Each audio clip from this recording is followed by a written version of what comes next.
And next we're going to go into the topic of scalp acupuncture. One of my, I think it's one of the coolest things in acupuncture world. So I'm trying to show you all the coolest things here while you're here.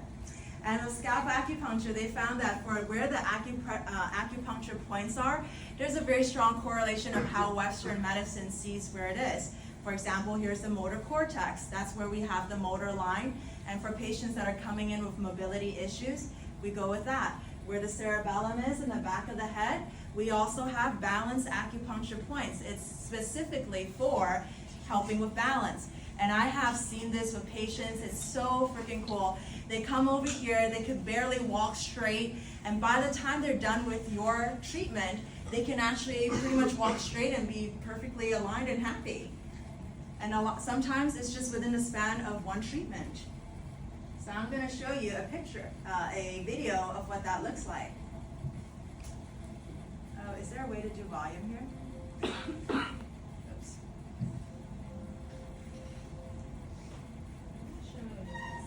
What's that?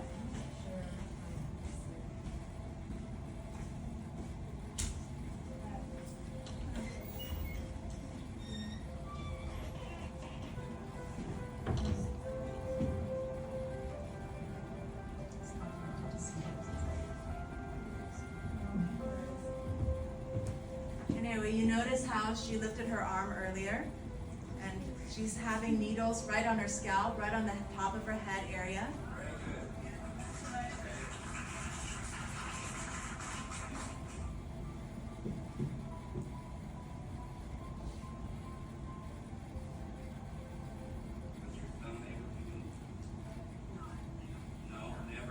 She was never able to move her thumb before.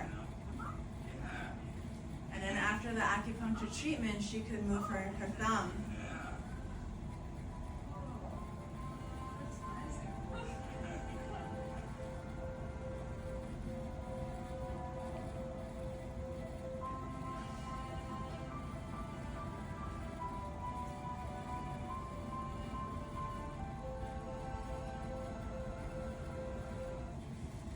So that gives you an example of how scalp acupuncture can be amazing for patients with stroke. And this is a patient with hemiplegia.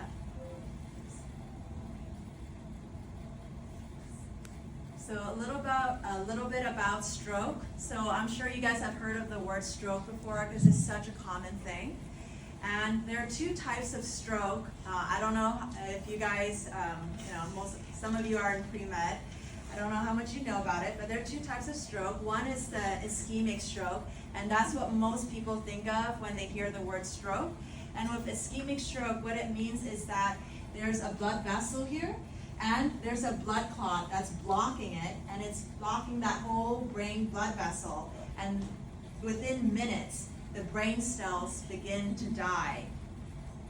It's one of the leading causes of death and long-term disability in this world.